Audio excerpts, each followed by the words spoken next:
अस्सलाम वालेकुम dear student, welcome to I am chemistry. This is Imran और आज की जो वीडियो है ये हमारे पास है रीचेकिंग या जिसको आप रीटोटलिंग कहते हैं उसकी पॉलिसी के अबाउट कि उसकी क्या पॉलिसी है। बहुत सारे सवालात हैं जो आपके जहन में हैं और जो आप लोग पूछ रहे हो। सो मैं उन सब सवालात को एक ही वीडियो के अंदर आपको बताने वाला हूँ। सो आप वीडियो को गौर से देखें और अगर आप इस चैनल के ऊपर नहीं हुआ तो चैनल को सब्सक्राइब कर लीजिए, क्योंकि जो भी बोर्ड की तरफ से नोटिफिकेशन आती है तो हम आपके साथ उसको शेयर कर रहे होते हैं। सो सबसे पहले जो आपके जहन में सवाल है वो ये है कि आपके जब अब आपका भी रिज़ल्ट आया और आपके मार्क्स जो हैं वो कम आए किसी भी वजह से, और अभी आप उसको इम्प्रूव करना चाहते हो या उसकी आप रीचेकिंग कराना चाहते हो, तो आपके जहन में सवाल ये है कि अगर क्या हम रीचेकिंग के लिए अप्लाई करते हैं तो क्या हम उस पेपर में दोबारा से सेकंड एनुअल एग्ज़ाम में अपीयर हो सकते हैं कि नहीं हो सकते, मतलब उसकी इम्प्रूवमेंट कर सकते हैं या नहीं कर सकते।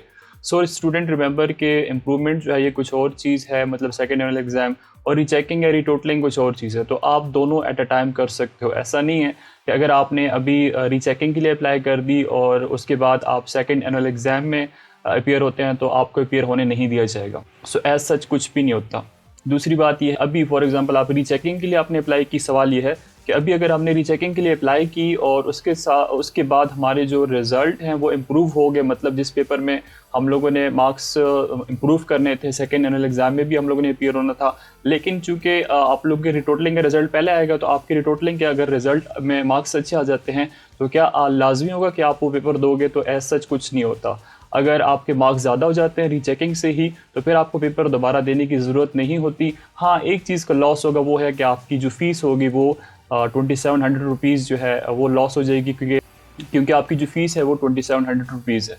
बाकी इससे कोई फ़र्क नहीं पड़ता कि आप पेपर दें या ना दें, लाजमी नहीं होगा। उसके बाद जो सवाल पूछा जाता है वो ये है कि क्या इम्प्रूवमेंट में मार्क्स डिक्रीज़ भी होते हैं या नहीं होते। सो देखो, as per the policy of the board, जो आपके साथ मैंने कल वीडियो शेयर की थी उसके अंदर डिटेल के साथ मैंने आपको बता दिया था कि इसमें इक्वल चांसेस हैं। आपके मार्क्स इंप्रूव भी हो सकते हैं, आपके मार्क्स डिक्रीज़ भी हो सकते हैं। तो ये बोर्ड के ऊपर है। अब अगर आपकी टोटलिंग सही नहीं हुई तो उसमें ये होता है कि आपके मार्क्स कम भी हो सकते हैं। तो ये चीज़ आपके जहन में होनी चाहिए। लेकिन मोस्टली चूँकि हम लोग कई सालों से यूट्यूब पर हैं और बहुत सारे स्टूडेंट से हमारा कांटेक्ट रहता है, तो किसी ने आज तक ये नहीं कहा कि हमारे मार्क्स जो हैं वो डिक्रीज़ हुए हैं। तो बोर्ड इस तरह नहीं करता। और इसके अलावा एक और कॉमन सवाल है कि अगर हम अपने पेपर को ख़ुद चेक करना चाहें, उसको आइडेंटिफाई करना चाहें, तो क्या एज सच कोई पॉसिबिलिटी है या नहीं? क्या हम बोर्ड जाके खुद चेक कर सकते हैं या नहीं चेक कर सकते? सो इसका आंसर है कि यस। अगर आप अपने पेपर को चेक करना चाहते हैं, उसको आइडेंटिफाई करना चाहते हैं कि ऐसा तो नहीं है कि आपकी शीट कहीं और चली गई हो और आपके पेपर के साथ किसी और का पेपर जो है वो अटैच्ड हो गया हो, क्वेश्चंस जो है वो अटैच्ड हो गए हो, क्योंकि कुछ स्टूडेंट्स, ब्राइट स्टूडेंट जो होते हैं, उनको 100% श्योरिटी होती है कि हम लोगों ने पेपर सही किया था लेकिन हमारे मार्क्स जो हैं वो डिक्रीज़ हुए, तो ऑब्वियसली उनके मार्क्स इंक्रीज़ भी हो जाते हैं। तो ऐसे बहुत सारे स्टूडेंट्स हैं जिनके 50 तक मार्क्स जो है वो इम्प्रूव हो जाते हैं, मतलब अगर वो 1-2 पेपर की रीचेकिंग कराते हैं।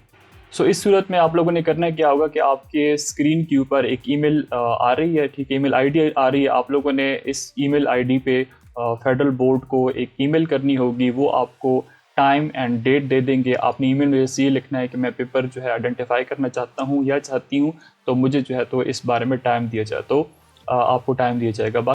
इसके अलावा एक और सवाल है कि हम रीचेकिंग के लिए कितने दिन तक अप्लाई कर सकते हैं। जिस दिन आपका रिज़ल्ट अनाउंसड हुआ उससे 20 दिन तक, मतलब उस दिन से लेकर 20 दिन तक आप अपने रीचेकिंग के लिए अप्लाई कर सकते हो।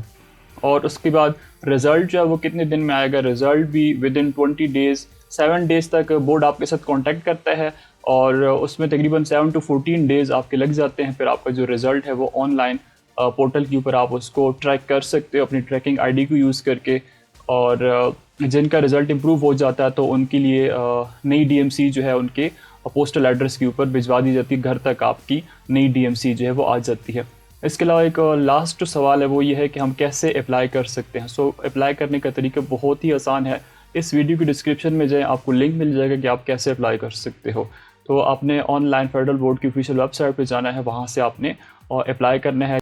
आपने चालान फॉर्म सबमिट कराना है HBL के थ्रू या MCB के थ्रू, या आप ईजी पैसा आउटलेट या जायज़ कैश आउटलेट से भी अपनी फ़ीस जो है वो जमा करा सकते हैं। सो डिटेल वीडियो मैंने आपके साथ शेयर की है, जो इस वीडियो की डिस्क्रिप्शन में आपको उसका लिंक मिल जाएगा। इसके अलावा आपका कोई भी सवाल है इम्प्रूवमेंट के हवाले से या रीचेकिंग के हवाले से, तो आप कमेंट सेक्शन के अंदर पूछ सकते हैं। Thanks for watching. It stay connected with I am chemist.